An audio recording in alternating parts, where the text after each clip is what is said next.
आप देख रहे हैं बैक हॉरर केपी चौधरी के साथ। दोस्तों, आज की एक कहानी मेरे साथ शेयर की है गुजरात के रहने वाले विक्रम जी ने, और ये हमारे साथ और भी कई कहानियां शेयर कर चुके हैं और इनकी एक और कहानी इस चैनल पर आने वाली है। विक्रम जी बताते हैं कि ये घटना आज से लगभग 400 साल पहले घटी थी, यानी कि ये घटना काफ़ी ज़्यादा पुरानी है और उस टाइम पर भारत और पाकिस्तान दोनों एक ही हुआ करते थे। तो होता क्या है कि एक गुजरात का इंसान था और वो पाकिस्तान में कुछ काम करने के लिए गया हुआ था और उसको पाकिस्तान में रहते रहते उसको लगभग 10 साल का टाइम हो चुका था और वहाँ पर वो एक राजा के अंडर में काम करता था। उस आदमी ने लगभग 10 साल तक काम किया और वहाँ पर काम करने के बाद उसने एक दिन राजा से कहा कि अब मुझे अपने गांव जाना है और वो गुजरात वापस आने की तैयारी करने लगा। अब वो इंसान काफ़ी ज़्यादा मेहनती और काफ़ी ज़्यादा ईमानदार था,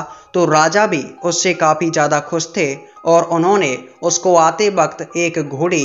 एक तलवार और उसके बाद काफ़ी सारा धन दिया और उस धन को लेकर वो इंसान वापस गुजरात की तरफ आ रहा था। वो सुबह पाकिस्तान से गुजरात की तरफ चला और रास्ते में आते आते उसको रात हो गई। लेकिन जब वो पाकिस्तान से गुजरात की तरफ चला था तो उसने ध्यान नहीं दिया कि जिस रात वो अपने गांव आ रहा था वो दिवाली से एक दिन पहले की काली अमावस्या की रात थी और उस दिन भूत प्रेतों और ऐसी शक्तियों का बहुत ज़्यादा बोलबाला होता है और इनकी शक्तियाँ काफ़ी ज़्यादा बढ़ जाती हैं। लेकिन उस इंसान को इस बात का ध्यान ही नहीं था कि आज काली अमावस्या की रात है, क्योंकि वो 10 साल के बाद अपने गांव की तरफ लौट रहा था।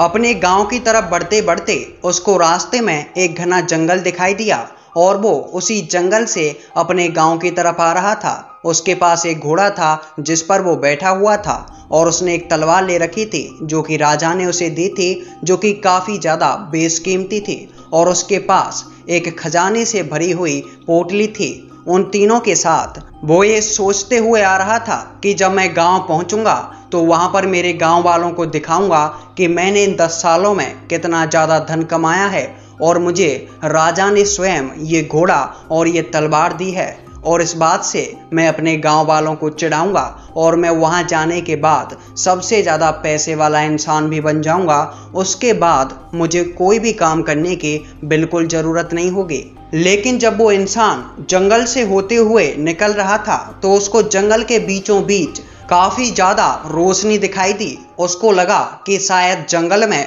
कुछ कबीले वाले लोग हैं जिन्होंने की मसालें जला रखी हैं और वो यहाँ पर रहते होंगे। लेकिन उनको देखने की लालसा से वो इंसान उनके पास चला गया, तो वहाँ जाकर वो देखता है कि वहाँ पर कोई भी कबीले वाले लोग नहीं थे, बल्कि वहाँ पर एक मेला लगा हुआ था और वो मेला काफ़ी ज़्यादा सुंदर दिखाई दे रहा था, क्योंकि उस मेले में हर जगह बस मसाले ही मसाले जल रही थी और काफ़ी सारे लोग वहाँ से खरीदारी कर रहे थे। जब उस इंसान ने देखा कि इस जंगल में मेला लगा हुआ है तो उसके मन में आया कि क्यों ना मेले को देखा जाए। लेकिन फिर कुछ सोच विचार करने के बाद वो वहाँ से आगे की तरफ बढ़ दिया। लेकिन जब वो जंगल में काफ़ी आगे चला गया तो उसके मन में एक और विचार आया कि क्यों ना एक बार उस मेले में घूम ही लिया जाए, और वो इंसान फिर से उस मेले की तरफ बढ़ दिया। उसको आगे फिर वही मसाले दिखाई दी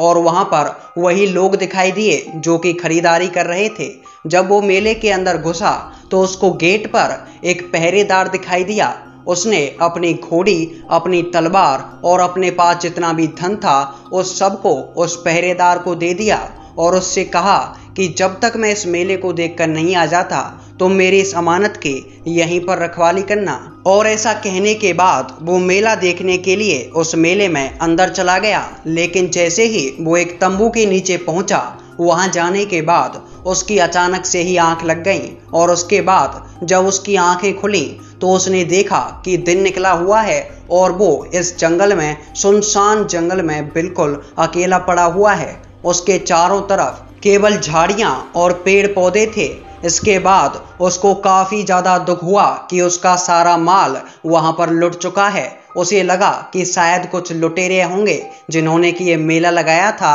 और जब मैंने अपना सामान उनको दे दिया तो वो सारा सामान लेकर यहाँ से निकल गए होंगे। काफी ज्यादा दुखी होने के बाद जब वो अपने गांव पहुंचा और उसने ये घटना अपने गांव वालों को बताई तो उसके गांव वालों और उसके घर वालों में से किसी ने भी उसकी बात पर यकीन नहीं किया और सभी ने उससे कहा कि तुमने कहीं पर कोई भी काम नहीं किया और तुम हमें बेवकूफ बना रहे हो। इसके बाद वो इंसान खुद से काफी ज्यादा चिढ़ने लगा क्योंकि उसकी पूरी मेहनत और उसका पूरा कमाया हुआ धन इसी तरह से लुट चुका था और वो अपनी बात किसी से कह भी नहीं सकता था, क्योंकि जब वो किसी से कहता कि मैंने इतना पैसा कमाया था और मैं उस पैसे को कहीं जंगल में खोकर चला आया हूँ तो लोग उसको पागल कहते थे। इन बातों से वो काफ़ी ज़्यादा परेशान हो चुका था और उसने फिर से उसी जंगल में जाने की सोची। और जब वो वापस से उसी जंगल में पहुंचा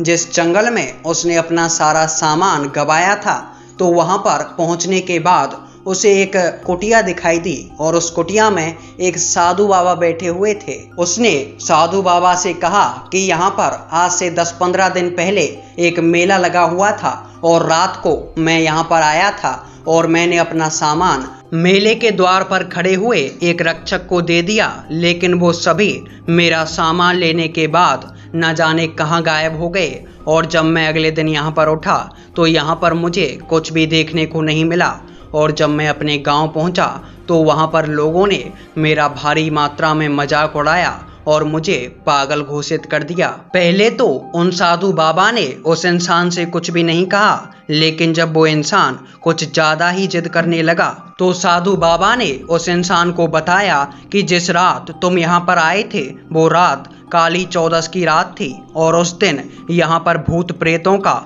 मेला लगता है। दरअसल कुछ साल पहले यहाँ पर कुछ लोगों ने मेला लगाया था, लेकिन उस मेले में आग लग जाने की वजह से यहाँ पर मौजूद सभी इंसानों की मृत्यु हो गई और उसके बाद वो हर काली चौदस की रात इस जगह पर मेला लगाते हैं। अगर तुम्हें अपने सामान वापस चाहिए तो 1 साल बाद फिर से काली चौदस की रात के दिन वो भूत प्रेत यहीं पर मेला लगाएंगे। तुम उस रात यहाँ पर आना और जिसको तुमने अपनी घोड़ी और अपना सामान दिया था उससे बिना कुछ कहे वो सामान मांग लेना। वो तुम्हें उस सामान को वापस लौटा देगा, लेकिन उसके बाद तुम्हें इस मेले में अंदर जाने की कोई ज़रूरत नहीं है और तुम किसी से ज़्यादा बातें भी मत करना, क्योंकि अगर भूत प्रेतों को तुम पर ज़्यादा शक हुआ तो वो तुम्हें यहीं पर मार देंगे। तुम यहाँ आने के बाद अपना सामान लेना और किसी से कुछ कहे बिना ही वापस से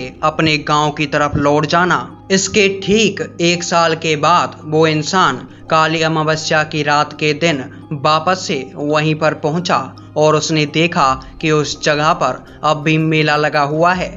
और मेले के दरवाजे पर उसने उसी इंसान को खड़ा हुआ पाया जिसको उसने अपना घोड़ा और अपना सामान दिया था। उसने उससे कहा कि भाई मैं अपना सामान यहाँ पर भूल गया हूँ। तो वो इंसान हंसकर उससे कहने लगा कि क्यों झूठ बोल रहे हो भाई, तुम भूले कहाँ थे, तुमने तो खुद अपना सामान मुझे अपने हाथों से दिया था। इसके बाद वो इंसान काफ़ी ज़्यादा डर गया और उस भूत ने हंसते हंसते उससे कहा कि उस पेड़ के पास तुम्हारी घोड़ी बंधी हुई है और ये लो तुम्हारी तलवार और तुम्हारी धन दौलत, और इसे लेने के बाद सीधे यहाँ से निकल जाओ। अगर भूत प्रेतों को ये पता चल गया कि मैंने तुम्हें तुम्हारा सामान वापस लौटा दिया है तो वो तुम्हें यहीं पर कच्चा चबा जाएंगे। तो दोस्तों, ये थी विक्रम जी की कहानी। अगर आप भी अपनी कहानी मेरे साथ शेयर करना चाहते हैं तो आप मुझे मेरी ईमेल आईडी के माध्यम से या फिर मेरे इंस्टाग्राम आईडी के माध्यम से